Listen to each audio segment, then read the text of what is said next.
lighting. It is nighttime on the planet Baldus, and most creatures were sleeping, including the brain of the planet which lie beneath. Howdy everybody, good morning, it's Dr. Freedom, and you know who I am about, what I am here for, and no, we do not advertise this channel, no, I do not sell merchandise, and no, I do not have a Patreon page. One of the most annoying things, and before we go into this morning's lunacy, that I have seen out there is the fact that every single podcaster has now become what they believe to be the new Paul Harvey. Now, for you folks who are damn too young to know who Paul Harvey was, he was a guy on the radio, and he would just immediately segue into, sponsor ads. He would just, speaking of this, blah, blah, the Pep Boys or whatever, this, so buy this paint or whatnot. And one of the most annoying things about these big podcasts now is not only do you have your regular YouTube commercials, which YouTube needs to help pay the bills, and also the podcaster does get money from this. But now they're doing these live product placement ads, or they're doing a video recording of one and inserting it. And they always do it, and I love this. And right after they get done spieling about this, soap to wash their balls with, that they think's the greatest thing in the world, that they probably never use or just started using like 2 days ago. It's the greatest thing I've ever applied to my nuts. Me nards are thankful. And then sometimes they'll do this, and then you have a YouTube ad immediately after. I'm not kidding. There's just a lot of channels now where the second they do that, I just click goodbye. It's not enough that you weren't making money off YouTube, that now, it just shows to me the greed and where their real interests lie. But let's get to the topic of the subject today. Happy birthday out there, belated birthday. I just saw it in the comment box. Yeah, Morning's Wood, as I like to call them, aka Midnight's Edge, which used to be, as I said in my post, it was an informative and stimulating podcast. They had intelligent conversations about shows. And then suddenly, not too long ago, well, a tickle, minor wink of the eye in geologic time, I guess, but they suddenly became everything is woke, everything is propaganda. Every single person who's ever been hired into a show that is not a white person is a diversity, equity, inclusion hire. Or, as we used to say, back in the day, an affirmative action hire or something like that. And the fact that, anybody who is not white is a diversity hire. And then they go on about how anything that does not speak to a philosophy they believe in is a woke or liberalist woke propaganda tool, while they themselves are using propaganda tools. You see what I mean? It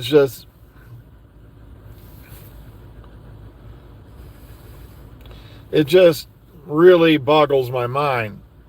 But apparently, people get this idea in their head that because you have so many followers and you have so many people who tune in, that somehow your view is more important than anyone else on planet Earth.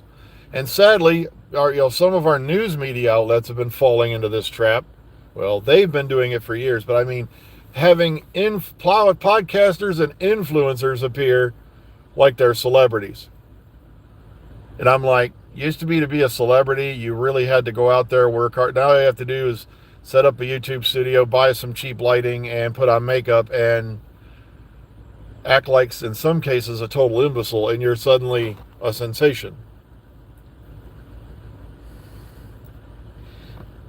Yeah, that's what they're pushing. They're saying Doctor Who is, you have to love also, they must sit there together for at least 5-10 minutes trying to figure out a title for these things, because they know if they use certain wordage that you'll be open for litigation.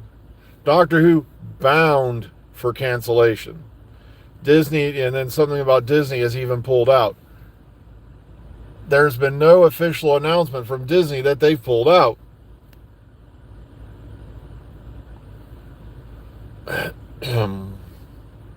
There has been no announcement from Disney Plus that they have pulled out. It's all pure speculation. But then they put up their little, if you go to the community or post section, whatever they're calling it this week, on my channel, you're going to see their thumbnail. And I love how all these channels use these nifty little thumbnails because, instead of, playing with themselves and playing Halo, they sit there and play around on Blender or whatever and make these cute little thumbnails about how the show's been canceled and blah, blah, blah. Oh, yeah, this one was 6-decade legacy's been destroyed or something like that. And I'm like,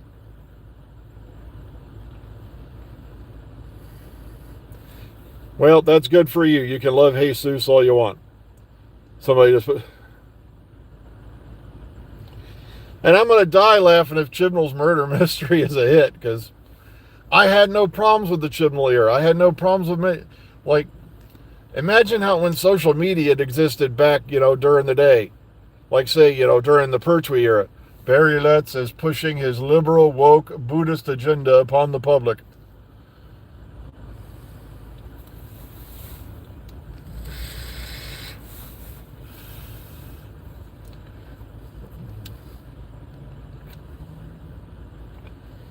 Well, that's good for you, man. Live how you want to live. All right, next up.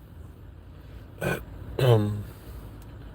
I heavily suggest some heavy-duty viewing, especially George Carlin's view on religion, who's preaching that in a comment box. Sorry, we're not a religious podcast. I'm not going to do that.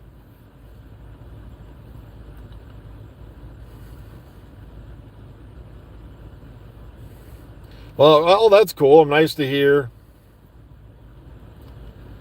Yeah, that you're going to be meeting Chibnall.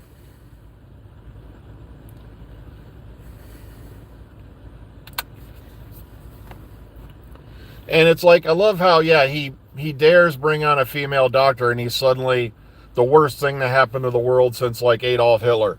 I mentioned one of them names you're not supposed to mention. I mention on YouTube, because the algorithm will kick you down. Dude, come right ahead. It's like, you don't see me out there actively, campaigning anymore for an audience. It's not worth the time. I'm sorry. It's just, this channel has always been a hobby to me. But at the same time, yes, I do appreciate you guys who come here. I really do. But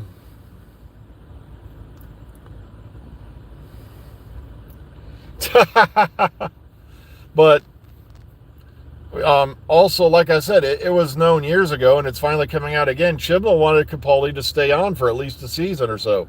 Something like that. He did not want Capaldi to leave. It was Peter's decision to leave. And we don't know what influenced that decision. It just seemed a little shady at the time, but I have no facts on that, so I really can't go on about it.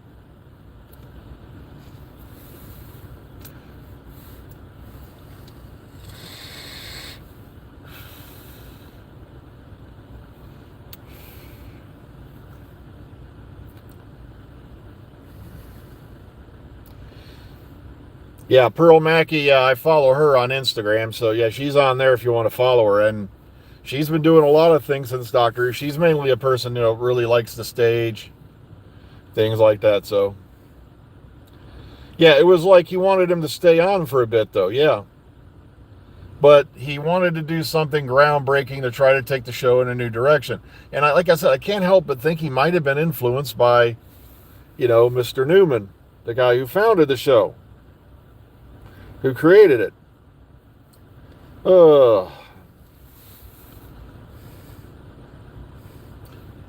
Yeah, good old Sydney, if I remember right. Sorry, my brain's just blanking today. It's Monday. What do you expect? But it was Sidney Newman's idea back in '86. Sure, Tom Baker joked about it in '81, but Sidney Newman was serious. And when people are, well, that cannot be canon, blah, blah, guys, I got some bad news for you. Canon on this show's been changing since, like, the beginning. Okay. Yeah, I don't think it was Chibnall. I think the BBC had something to do with that. I really do, about Capaldi leaving. But at the same time, look at all who left. Moffat left, Capaldi left. Of course, Michelle Gomez left.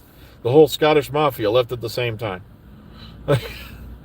Though I do not mean that in a mean way. I jokingly say the Scottish Mafia. Well, no, I don't think they did him dirty the same way they did Colin Baker, or they just called up when they said, "Oh, you're fired." It's like, "Oh, could you come back for a regeneration scene?" It's like, no.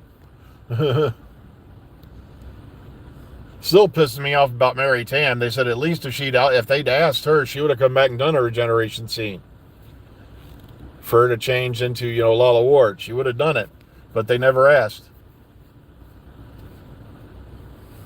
because she quit. She saw her companion becoming the typical screaming, helpless girl, and she didn't want to do that.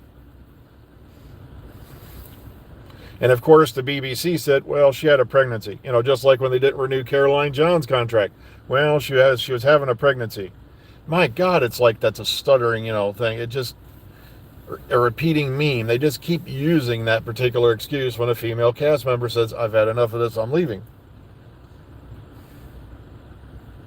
And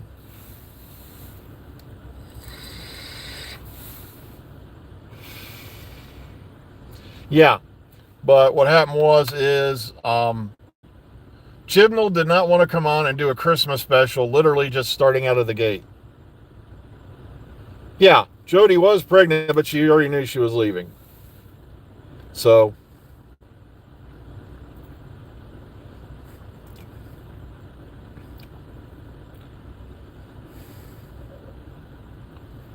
well, I don't believe in these terms, woke and all that. I think what happened is you try to change with the times to keep things, updated or running. And yes, I don't agree with a lot of the new philosophies out there, but I'm like, if you honestly think that's what's going to happen, go for it. I don't care. It's like, I'm just going to live my life. You go do what you got to do, and I'll do what I got to do, and we'll survive.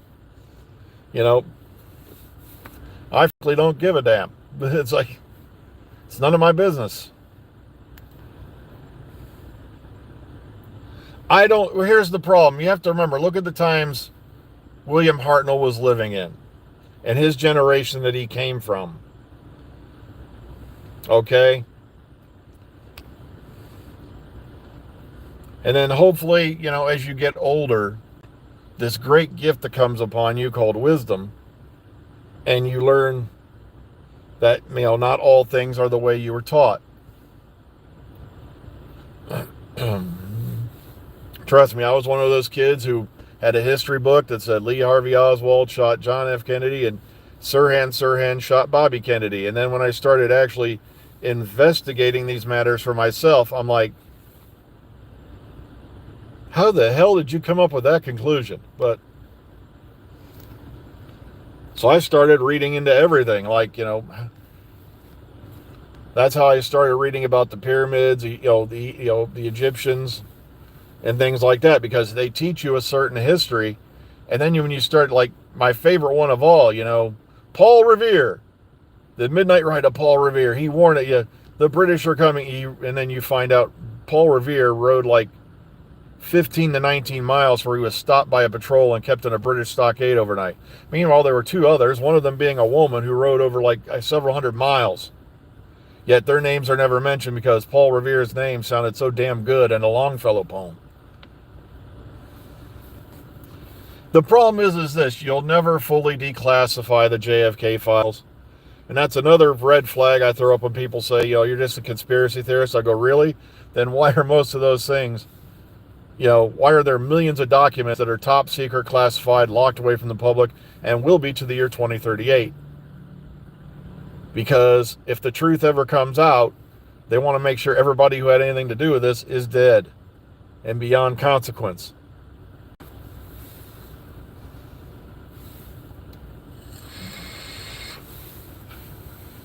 But yeah, I used to really enjoy, let's get back to the main topic for half a minute here.